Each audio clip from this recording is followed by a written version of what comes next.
Anytime he wants it, anywhere. Atlantic City, I don't care. Axel, if you're watching this, I want to challenge you to a fight. The music industry has always been a battleground of egos, talent, and tension, where clashes are as inevitable as hit songs. Some rivalries end in reconciliation, while others in ruin, but the scars they leave behind shape the legacies of everyone involved. And then things blew up, and they had to keep us apart. And when he was on stage, I had to be out of the building. And then when I was on stage, he had to be out of the building. 5 bodyguards with him. 5 big football players in his bus with him. From backstage blow-ups to scathing diss tracks, these are singers who just can't see eye to eye. And what better way to start than with one of the most explosive feuds in rock and roll history? Vince Neil versus Axl Rose. While his clash with Kurt Cobain is often remembered as his most infamous, Axl Rose had already been entangled in another intense rock feud long before that.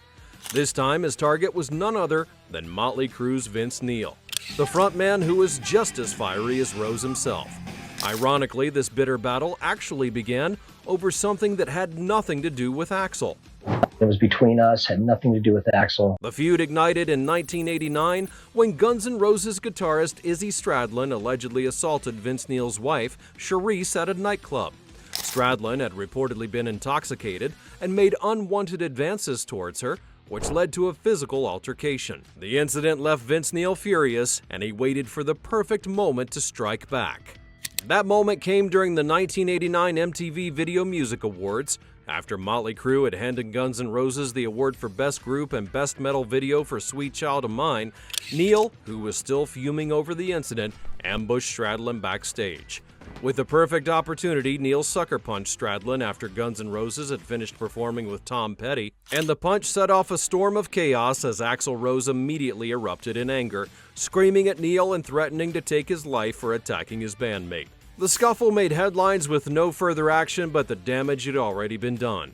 Tensions between the two bands skyrocketed, and by 1990, Rose appeared on MTV openly challenging Neil to a fight, ready to settle the score once and for all. Anytime he wants it, anywhere. Atlantic City, I don't care. Neil bided his time, but eventually responded with his own public declaration. Rose had threatened him, and he was more than ready to throw down. Axel, if you're watching this, I want to challenge you to a fight. Time to rock and roll. The media would lap up the drama, and for a moment it seemed as though the two rock icons were destined for an epic showdown. In a strange twist, however, nothing ever came of it. The grunge era swept in, and Kurt Cobain's star rose, and Motley Crue's relevance would dwindle. The feud then quietly faded into the background of rock and roll history. While the friction between the two was as intense as it gets, it's nothing compared to the feud between Sammy Hagar and David Lee Roth. Hagar and Roth hated each other so much that they couldn't even stay in the same building at the same time. After David Lee Roth had left Van Halen in 1985, Sammy Hagar stepped up as the band's new frontman, and the fan base quickly divided into two camps: those who were loyal to Roth's over-the-top and flashy persona, and those who preferred Hagar's more straightforward rock and roll style. From that point on, tensions grew, and things hit a breaking point during their 2002 Heavyweight Champs Tour, where the animosity between them was impossible to ignore. Hagar had initially hoped that the tour would be a blast, a way to put the past behind them and celebrate Van Halen's legacy. But from the beginning, it was clear that David had no interest in being friends. The two could barely stand to be around each other, and Roth kept his distance, avoiding interactions, and according to Hagar, was impossible to reach even off stage. The tension got so bad that the two had to be kept apart from each other for most of the tour, as any chance meeting would have easily turned into a disaster. Next day, Dave, you want to do a show tonight? Dave's not here. Oh, no. Dave, I got some tequila. Dave's not here. Swear to God. Wouldn't talk. Nothing. So I dogged him. I came and I did an interview and I dogged him and in the interview and then things blew up and they had to keep us apart. And when he was on stage, I had to be out of the building. And then when I was on stage, he had to be out of the building. 5 bodyguards with him. 5 big football players in his bus with him. For Hagar, it became increasingly frustrating. He felt as though Roth was always putting on an act and never showing his true self, which made working together a nightmare. While Roth seemed more interested in keeping up appearances, Hagar, a self-proclaimed family man, had found the entire situation exhausting. Despite the chaos, Sammy had never given up on the idea of a Van Halen reunion with both of the singers, believing that fans deserved to see them all together on stage. Even Eddie himself had eventually warmed up to the idea, but as his health went into decline, the dream of that reunion faded. Whether Roth would ever have agreed to the idea is something that no one will ever know. And the same thing can be said about the animosity between Diana Ross and her fellow Supremes, especially Mary Wilson. The Supremes were a powerhouse group in the 1960s, but behind the scenes, things were not nearly as harmonious as they seemed to be on stage. Diana Ross, Mary Wilson, and Florence Ballard began as a tight-knit trio, but as fame rolled in, so did tensions, especially between Ross and Wilson. Ross quickly became the star of the group thanks to Motown Records founder Berry Gordy, who had seen the singer's potential as a solo artist. Naturally, that spotlight didn't sit well with the rest of the group, especially Wilson, who felt like she had been pushed to the side. She wasn't only upset about the attention Diana was getting, it was the way in which Diana seemed to embrace it. There was no reason for us to be unhappy about that because she was one of us and she was great. We loved her. We loved her voice. It just became very bad after a while when we realized, well, we're not ever going to be able to sing. She would allegedly change her costumes to stand out more or position herself differently during performances to grab all the focus. The breaking point came when Ross officially left the Supremes in 1970 to go solo. To Wilson and Ballard, it felt like a total betrayal. Diana's departure seemed like it was all just part of a bigger plan, fueled by her closeness with Gordy, who had been grooming her for a solo stardom. For years, the tensions would linger and the pair rarely spoke. The media loved to play up the drama. The feud between them flared up once again during the 2000 Return to Love reunion tour, where this time it all boiled down to money. Ross was set to earn $15 to $20 million, while Wilson and Birdsong were only offered $2 to $3 million each. The numbers that have been bandied about the reunion are these: $12 to $15 million for Diana. How about 15 to 20 million? 15 to 20 million. Mm-hmm. Of which you were supposed to get what? 2 million and then maybe 3. That's not enough? That's not enough? What do you mean enough? I don't think enough is a word. I think fair would be more of the better word. Wilson saw this as being unfair, given their roles in the Supreme success, and even though Ross offered an extra $2 million from her own pay, it would not be enough to heal the divide. They made me an offer, they made Cindy an offer, and Mary an offer. It was never enough. Barbara, I think if we... Cindy Birdsong was the other member of the original Supremes. Now, I think if we had offered her the moon, she would not have been happy. I doubled their offer so that she could come and do this tour. The tour went on without Wilson and Birdsong, leaving fans with a reunion that never quite felt whole. However, even with all the bad blood, both of them eventually acknowledged how important their time together was. They knew that they had made history as the Supremes, even if their personal relationship had never quite recovered, unlike the feud between Cher and Madonna. But before we go any farther, make sure you subscribe to the channel right now because you never want to miss another one of these great videos in the future. The battle between Cher and Madonna began in the late 80s when Cher didn't hold back, famously calling Madonna mean and a spoiled brat. Cher claimed that Madonna was rude to her guests, and she wasn't shy about criticizing Madonna's talent, claiming that she wasn't particularly gifted in singing or acting, but had always managed to throw in a bit of praise for her creativity and drive. What about Madonna? There are lots of things that I respect about her. There's something about her that I don't like. She's mean. And I don't like that. I mean, I remember having her over to my house a couple of times because Sean and I were friends, and she just was so rude to everybody. It seems to me that she's got so much that she doesn't have to act the way that she acts, like a spoiled brat all the time. And it seems to me when you reach the kind of acclaim that she's reached and can do whatever you want to do, you should be a little bit more magnanimous and a little bit less of a... Over the years, Cher had kept that rivalry alive with sarcastic jabs, even referring to Madonna as her best friend in interviews. Despite it all, the feud fizzled out, and by 2023, Cher was downplaying the past tensions, admitting that they'd buried the hatchet, and that she now respected Madonna for her ability to stay relevant in the ever-changing music industry. Cher acknowledged that she'd said worse things about Madonna before, which Madonna had graciously forgiven. While Cher and Madonna had managed to patch things up, some never managed to bury the hatchet, and a good example of this is David Gilmour and Roger Waters. To this day, the feud between David Gilmour and Roger Waters stands out as one of the most intense rivalries in rock history. It's a classic case of clashing egos and creative differences, which turned personal and had spanned for decades. The roots of their beef date back to 1982's The Final Cut. Waters, who had taken the reins of the band, accused Gilmour of not pulling his weight lyrically, leading to tensions. And by 1985, Waters had left Pink Floyd thinking the band would not go on without him. Never one to back down, Gilmour then kept the band going, sparking legal battles over who had the rights to the Pink Floyd name. It became a high-stakes showdown that deepened their animosity. Over the years, the beef is still going strong, and it's evolved with the times. In 2023, Gilmour's wife, Polly Sampson, went after Waters on social media, calling him a Putin apologist, amongst other harsh criticisms.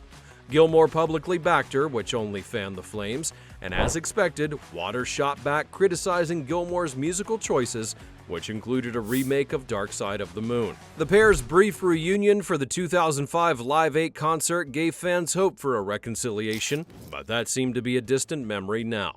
Gilmour has made it clear he has no regrets about the feud, insisting that he'll never share the stage with Waters again. There's a band called Pink Floyd. You might... There was a band called Pink Floyd, yes. It's not exactly news that I don't really feel like doing that anymore. Another pair that seems to be taking animosity to their deathbed is Kanye West and Taylor Swift. The ongoing feud between Swift and West is one of the most talked about rivalries in pop culture history, a saga that began with a shocking moment at the 2009 MTV Video Music Awards. Swift had won the award for Best Female Video, and West infamously interrupted her acceptance speech. Yo, Taylor, I'm really happy for you. I'm gonna let you finish. But Beyonce had one of the best videos of all time. The stunned audience and viewers at home were left speechless as Swift stood there, visibly upset, while West faced an immediate backlash for his brash behavior. In the aftermath of the night, there were attempts at reconciliation, and West issued several apologies, and by 2015, it seemed as the pair had moved past their differences. Swift even presented West with the Video Vanguard Award at the VMAs, but that piece would not last long. Yeah, it's been extremely difficult. Just dealing with the fact that I hurt someone or took anything away, you know, from a talented artist or from anywhere, because I only wanted to help people, you know, my entire life. I've only wanted to give and do something that I felt was right, and I immediately knew in this situation that it was wrong and it wasn't. In 2016, the feud would reignite when West released the track Famous, featuring a controversial line, "I feel like me and Taylor might still have sex. Why? I made that bitch famous."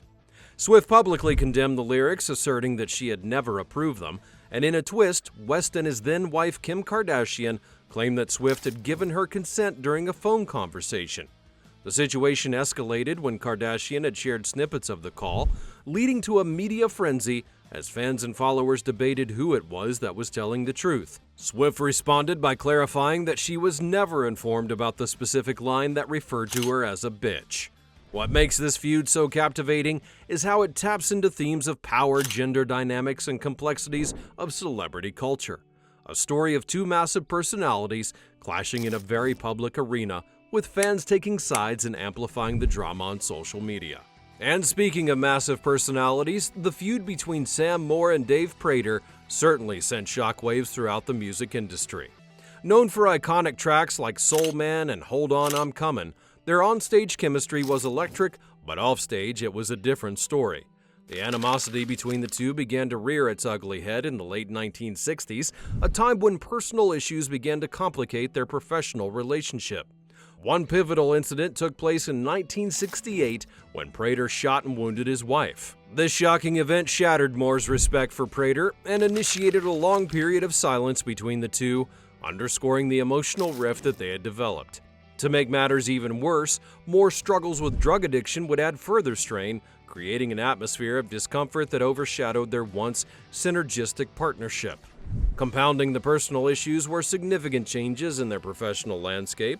After Stax Records had severed ties with Atlantic in 1968, Sam and Dave lost access to their essential songwriters and producers, Isaac Hayes and David Porter. This loss would not only diminish the quality of the music, but also intensified the underlying tensions between them, as they grappled with the decline of success. Despite all of the challenges, they continued to perform together until 1981 in a strained manner. They often traveled separately and communicated only when absolutely necessary. Are you enjoying the video? Make sure to take a moment and hit that subscribe button right now so you never miss another one in the future. Rod Stewart and Sting. The tension between Rod Stewart and Sting became particularly pronounced in the early 2000s, marked by pointed jabs and veiled criticisms which captivated the media.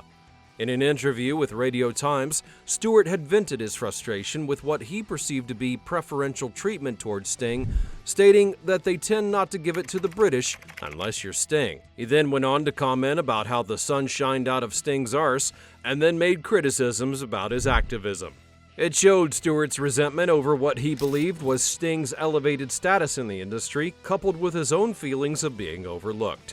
Sting did not take kindly to the criticism.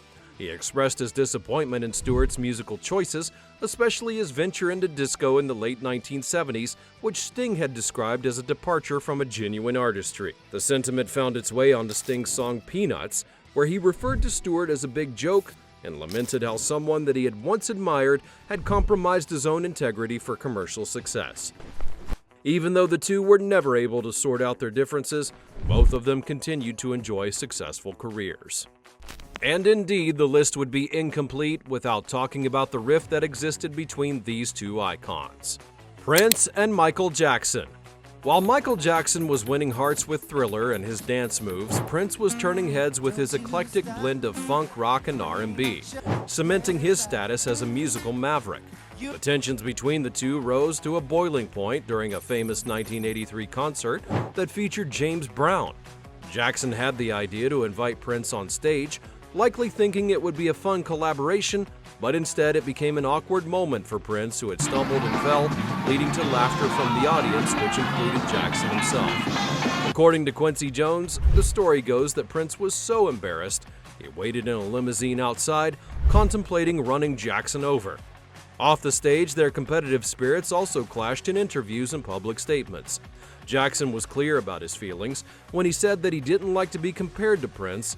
He felt as though he was his opponent and hoped that he would change because he was going to get hurt. Remarks like these showed how serious the artists were about their places in the musical world and how much they felt that they were in a race to prove themselves.